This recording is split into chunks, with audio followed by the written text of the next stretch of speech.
அனைவருக்கும் வணக்கம். நம்ம இப்ப பாக்கியலட்சுமி சீரியல்ல என்னெல்லாம் சுவாரஸ்யமான விஷயங்கள் நடக்குதுன்னு பார்க்கலாம் வாங்க. நம்ம ஜெனி கூடி சீக்கிரம் செலினோட மனசு புரிஞ்சு செலினோட சேர்ந்து வாழணும்னு நீங்க நினைச்சீங்கன்னா இந்த வீடியோக்கு லைக் போடுங்க. தண்ணி இல்லை அப்படின்னு சொல்லிட்டு தண்ணி எடுத்துட்டு போலான்னு வந்த நம்ம ஜெனி எதாச்சா டஸ்ட்பின்ல இருந்த அந்த பொக்கேவை பார்த்துறாங்க. பார்த்தது மட்டும் இல்லாமல் என்ன இதுக்குள்ள பொக்கே இருக்கு, ஏதோ லெட்டர்ஸ் இருக்கு, அதெல்லாம் கிழிச்சு போட்டிருக்காங்களே அப்படின்னு சொல்லிட்டு அந்த பொக்கேவும் லெட்டர்ஸையும் எடுத்து பார்க்குறாங்க. அதில் செலினோட நேம் இருக்கு.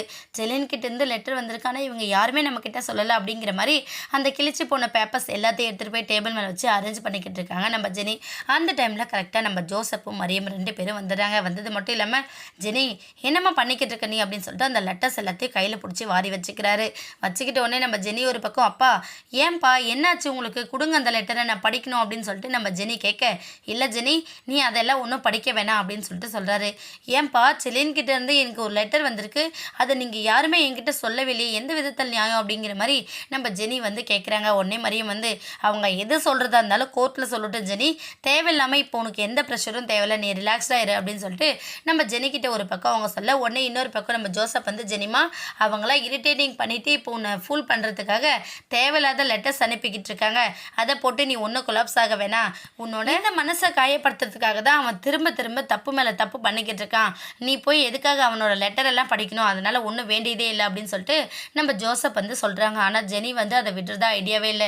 அப்பா நீங்கள் அந்த லெட்டரை கொடுங்க, அதுக்குள்ளே என்ன இருக்குன்னு எனக்கு தெரிய வேணாமா, நான் தெரிஞ்சுக்கணும், நீங்கள் கொடுங்க அப்படின்னு சொல்லிட்டு வற்புறுத்தி நம்ம ஜெனியும் கேட்க, உடனே ஜோசப் கோவப்பட்டு அந்த லெட்டர் எல்லாம் சின்ன சின்னதாக கிழிச்சு கீழே போட்டுடுறாங்க. இதனால ஜெனி அப்படியே மனசொடைஞ்சு போயிடுறாங்க. என்னப்பா நீங்கள் ஏன் இப்படி பண்ணிட்டீங்க அப்படிங்கிற மாதிரி நம்ம ஜெனி பார்க்க, உடனே ஜோசப் வந்து ஏன்டா ஜெனிமா நீ இவ்வளோ வீக்காக இருக்க, இதை சாதாரணமாக பயன்படுத்தி தான் அவன் இஷ்டத்துக்கு ஆடிக்கிட்டு இருக்கான், நம்ம அதுக்கு இடமே கொடுக்கக்கூடாது, மரியம் நீ அவளை பார்த்துக்கோ அப்படின்னு சொல்லிட்டு அவர் ஒரு பக்கம் கிளம்பி போயிடுறாங்க. மரியமும் என்ன பண்ணுறதுன்னு தெரியாமல் அவங்க பாட்டு ஜெனியை விட்டுட்டு போயிடுறாங்க. இந்த லெட்டர் எல்லாம் பார்த்து நம்ம ஜெனி ரொம்ப மனசொடைஞ்சு போயிடுறாங்க.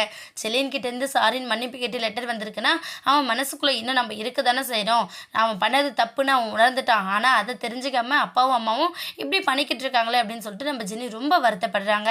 இன்னொரு பக்கம் நம்ம பாக்கியாவும் தாத்தாவும் வாக்கிங் போகிறதுக்காக வெளியில் கிளம்பி வந்துக்கிட்டு இருக்காங்க. அந்த டைமில் நம்ம கோபி ரொம்ப ஃப்ரெஷ்ஷாக ஹெல்த்தியாக எக்ஸசைஸ் பண்ணுற மாதிரி பண்ணிக்கிட்டு இருக்கிறத பார்த்ததுமே நம்ம தாத்தா வந்து பாக்கியா நீ முன்னாடி நடந்து போய்கிட்டு நான் வரேன் அப்படின்னு சொல்லிட்டு நம்ம கோபி கிட்ட போய் பேசுகிறாங்க. ஏ கோபி என்னடா தொண்டெல்லாம் சரியாக போயிடுச்சு போல இருக்குது அப்படிங்கிற மாதிரி நம்ம தாத்தா கேட்க, ஆமாப்பா இப்போ எனக்கு பரவாயில்ல நல்லா தான் இருக்குது அப்படிங்கிற மாதிரி அவரும் சொல்ல, உடனே தாத்தா வந்து உன்னோட ஆட்டம் பாட்டத்தெல்லாம் உன் அம்மா ஈஸ்வரி வேணா நம்புவா, நாம நம்ப மாட்டேன், சாராயத்தை குடிச்சிட்டு வந்து தொண்டை வலி அந்த வலின்னு சொல்லிக்கிட்டு இருக்க நீ, இதெல்லாம் ரொம்ப பெரிய தப்பு அப்படின்னு சொல்லிட்டு நம்ம கோபி கிட்ட கேட்க, உடனே கோபி வந்து அப்பா நான் என்ன இன்னும் சின்ன கோபியா, நீங்கள் சொல்கிறதெல்லாம் கேட்க நான் வளர்ந்துட்டேன் அப்படின்னு சொல்லிட்டு சொல்கிறாரு. சின்ன பசங்க தப்பு பண்ணால் திருந்திடுவாங்கன்னு சொல்லிட்டு மறந்துட்டு விட்டுட்டு போயிடலாம், நீ இவ்வளோ பெரிய கம்பகடா மாதிரி ஆயிட்டு இன்னமும் குடிச்சிட்டு வர அப்படின்னா இது எவ்வளோ பெரிய அசிங்கம், நீ என் வீட்டில் இருக்க அதை கேட்கக்கூடிய உரிமை எனக்கு இருக்குல்ல, அதனால ஒழுங்கா இரு தாத்தா கோபி கிட்ட சொல்கிறாங்க. அந்த டைமில் நம்ம பாக்கியாவும் வந்துடுறாங்க. மாமா வாங்க நம்ம போகலாம், இங்கே என்ன பண்ணுறீங்க அப்படிங்கிற மாதிரி சொல்லி பாக்கியா தாத்தாவை கூட்டிகிட்டு கிளம்புறேன். அந்த டைமில் அந்த பக்கமாக நம்ம பாக்கியாவுக்கு தெரிஞ்சவங்க வராங்க. வந்ததுமே என்ன மேடம் உங்களை வந்து கலெக்டர் மேடம் பாராட்டினதை பார்த்து, பாக்கியா மேடம் உங்களை வந்து சிஎம் மேடம் பாராட்டினதை பார்த்து ரொம்பவே சந்தோஷமாக இருக்குது, கங்க்ராட்ஸ் மேடம் அப்படின்னு சொல்லிட்டு நம்ம பாக்கியாவுக்கு வாழ்த்து சொல்கிறாங்க. அது மட்டும் இல்லாமல் நீங்கள் இன்னும் கொஞ்சம் நாளில் ரெஸ்டாரண்ட் ஸ்டார்ட் பண்ண போகிறீங்க, ரொம்ப நல்லா வளர்ந்துட்டீங்க மேடம் அப்படின்னு சொல்லிட்டு அவங்க எல்லாரும் பாக்கியாவை என்கரேஜ் பண்ணுற விதமாக பேசிக்கிட்டு இருக்காங்க. இதை பார்த்ததுமே கோபி அச்சோச்சோ எல்லாரும் நமக்கு தான் விஷ் பண்ணுவாங்க, இப்போ என்னடானா பாக்கியா டோட்டலாக மாறிட்டா, எல்லாரும் பாக்கியா பக்கம் சாஞ்சிட்டாங்க அப்படிங்கிற மாதிரி நம்ம கோபி ரியாக்ட் பண்ணுறாங்க.